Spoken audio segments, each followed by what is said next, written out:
Hi, I'm Ashley McElwain, licensed marriage and family therapist and founder and CEO of Foundation Restoration.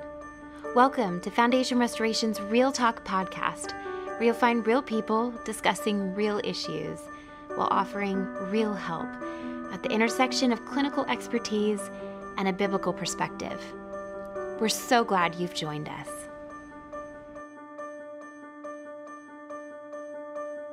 Welcome, friends. Welcome back to the Real Talk podcast. It feels like it's been a minute since I've been with you guys, since October.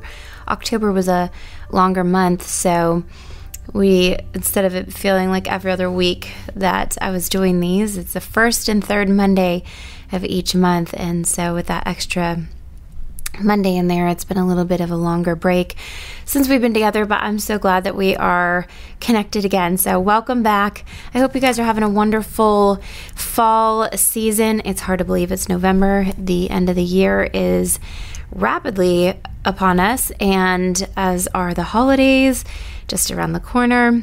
So crazy that we are in that time of year, but hopefully you guys are all doing well and enjoying beautiful fall weather wherever you are. Today, I want to talk about communication. We have way too much information.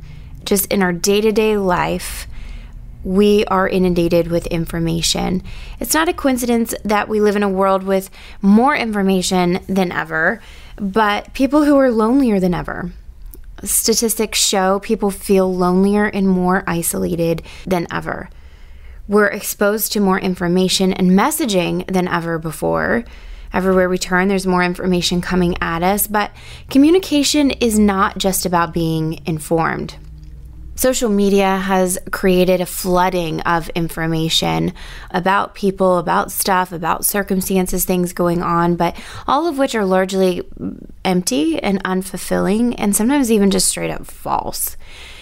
We have more friends than ever, and yet it's often shallow acquaintances or interactions that leaves us chasing this high of a like, or feeling the low of how empty those likes really are, and wanting more, needing more.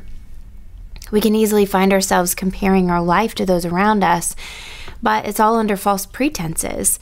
And these quick little interactions or blips of information, they really just don't scratch the itch of meaningful conversation or ultimately meaningful relationship. At the end of the day, we were created for genuine, true, deep, meaningful connection.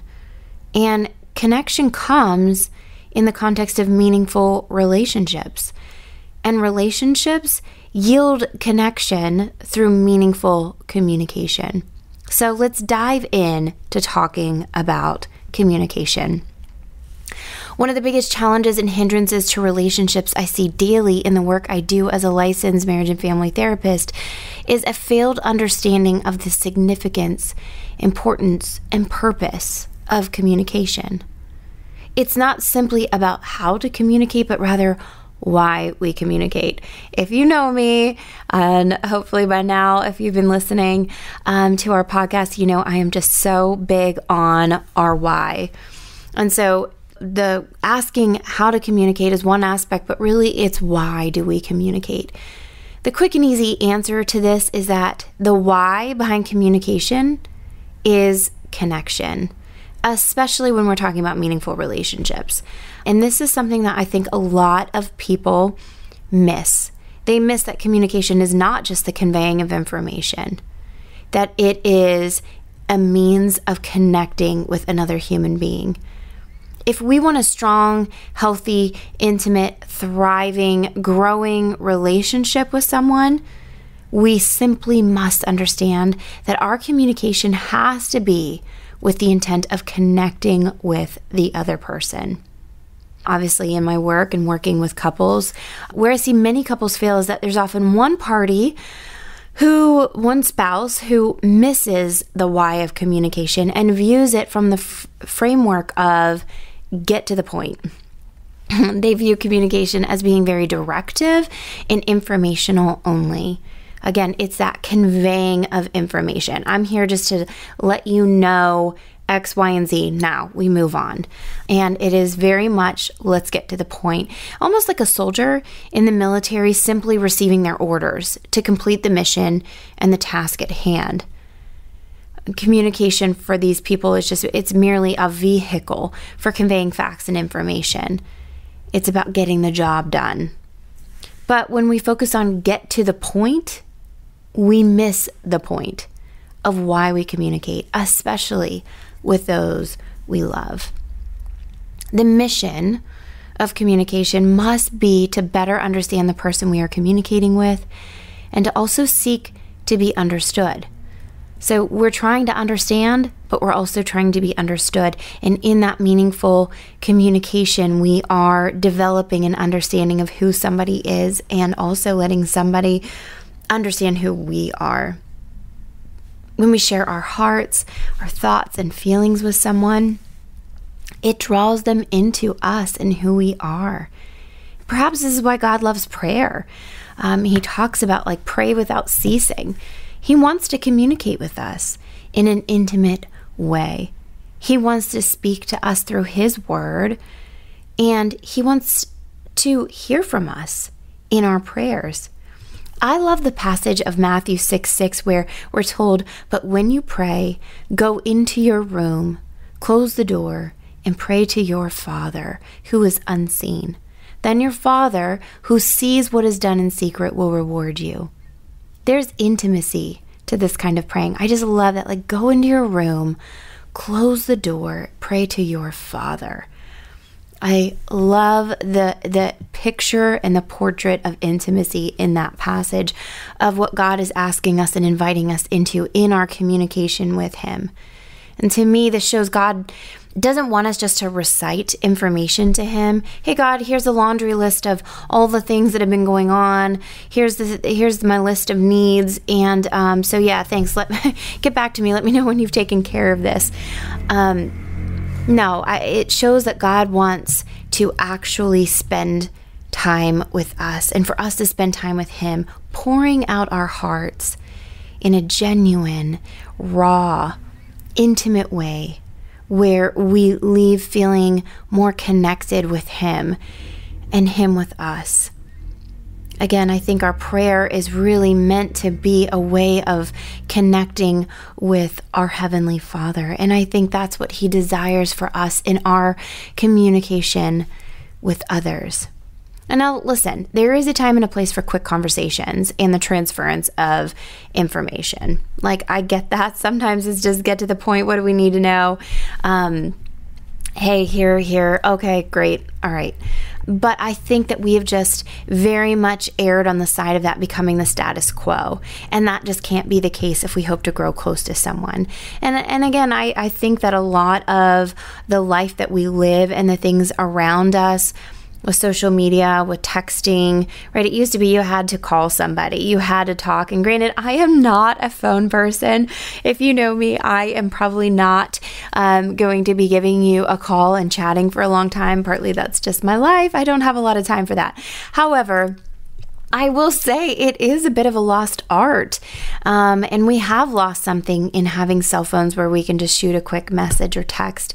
It has eliminated a lot of the need to conversate and check in with people. But again, there's a time and a place for quick conversations, transference of information. Obviously, when you think of interactions with colleagues or different types of relationships, maybe it is more informational. But certainly, if we're trying to grow close to someone, if we're trying to do life with someone, if we are trying to have a relationship with somebody, our status quo go-to means of communication cannot be simply informational. It has to be deeper than that. Now, I will say this, not always, but oftentimes, this can be a challenge for the men. I like to go back to the fact that men's brains are created very differently than women's.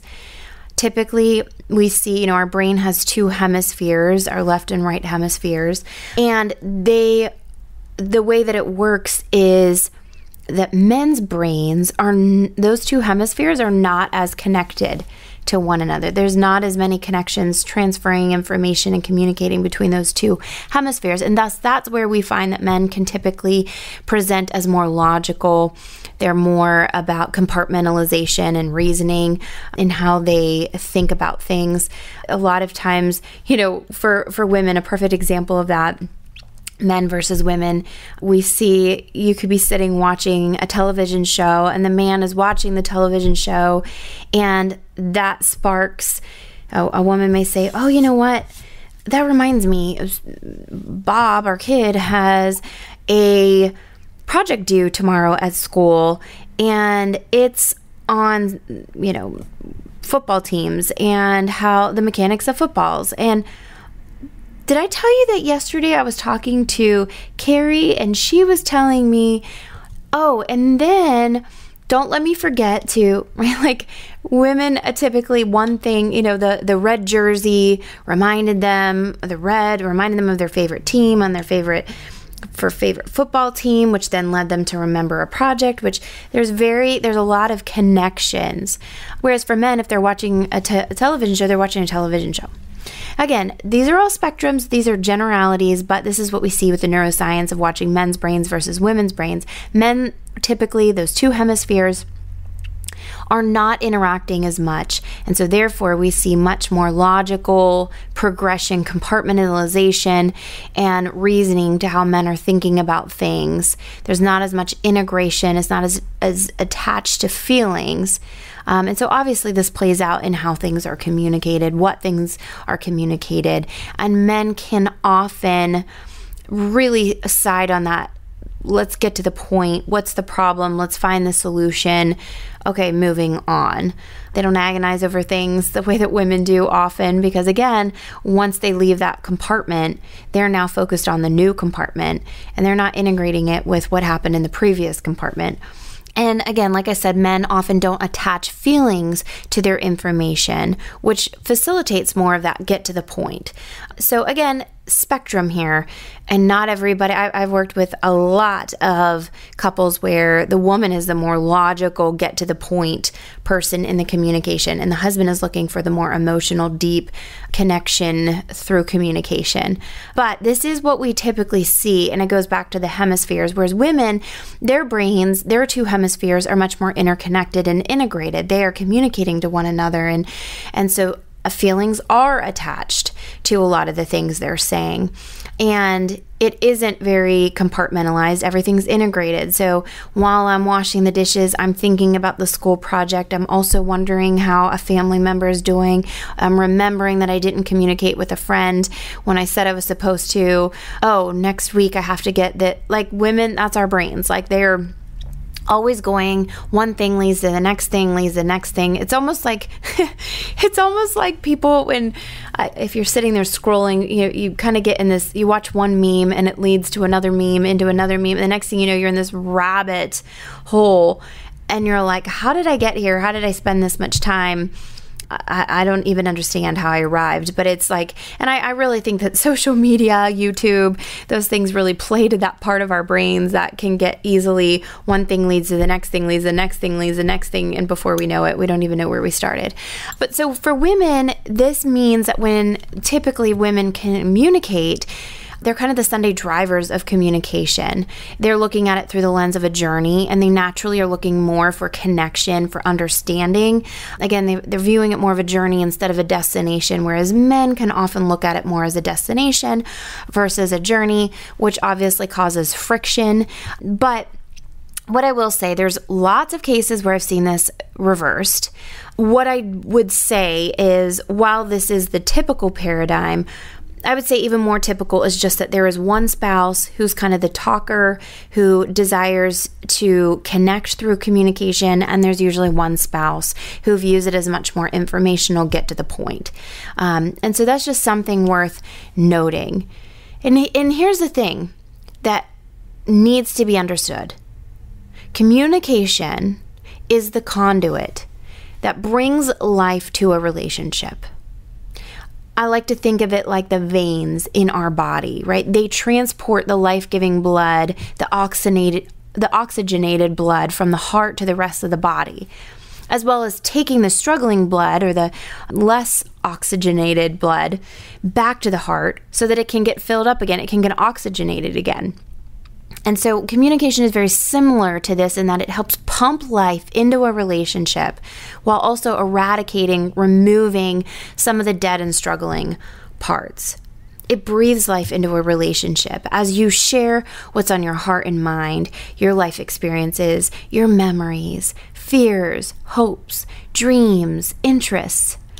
And it also cleanses the struggling and dying parts when we work through the hurts, the pains, the worries, doubts, frustrations, unmet expectations, and issues that we will inevitably face in a relationship. And when we understand that communication is this vehicle for bringing in new life and eradicating some of the dying parts or the struggling parts, it makes a big difference. When communication is not understood as a life-giving vehicle in a relationship, that is our main means of connecting with others, what we end up with is a dying and decaying relationship. Because we don't need more information. We have so much information out there. We don't need more information. We need more connection. And that is the thing that in general human beings are struggling with, that they desire, is that they need more connection. But what's happening is the world around us keeps giving us more and more information. And so that's partly what my goal in this particular podcast is, to say we need to back up, less information, more connection. And without connection, our relationship dies. The Dead Sea is a perfect illustration of a relationship without meaningful communication. Without the incoming and outgoing connection, you end up with a relationship that cannot sustain any kind of life. Nothing can grow in the Dead Sea, right? We all know that. Dead Sea over in Israel, it has the highest salt content, and so it's very buoyant, and so things float in it. Really a cool experience. I've been to the Dead Sea, which is a really, really cool experience. But you go, you step in, you float. But there's nothing alive in there. The Dead Sea is known for being the Dead Sea, hence its name. Nothing is alive, nothing is growing in the Dead Sea. And nothing can, because there's only one tributary feeding the lake, but there's also nothing flowing out of it. So what happens is the water just goes nowhere. And there's so little fresh life coming in, there's nothing going out. And so the stagnant water just gets saltier and deadlier by the day. The salinity makes for a harsh environment in which plants and animals cannot flourish, and hence its name. The Dead Sea continues to recede, and though now there's being efforts made to get more water flowing into it, without the exchange, though, of water coming in and out, it's dying off. So not only is it that there's nothing that can be alive in it, right? It is the Dead Sea. There's no life in it, but now the sea itself is actually dying. And I think that's a perfect metaphor for a relationship without meaningful communication. There's very little life flowing into it. And what happens is it becomes too toxic and stagnant that the environment becomes harsh and nothing can flourish or grow in it. Nothing can live in it. Nothing can survive. And it will continue to recede and eventually die. Communication for connection is what pumps life in and carries the struggles out. It's what forges intimacy and makes the love swell.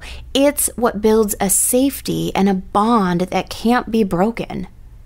In a marriage in particular, it's what sets it apart from other relationships, because you should be able to discuss and share and reveal anything and everything to one another. You should be sharing and discussing and exploring and unpacking things with your spouse that you can't with anybody else.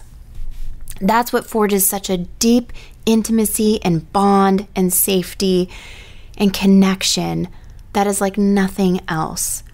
And when we don't see that communication is so incredibly vital and impactful and powerful, we end up with a dying relationship.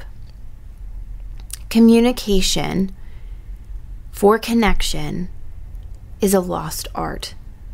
We have lost the perspective that it is in meaningful communication we develop healthy, strong, intimate, meaningful, safe, lasting relationships.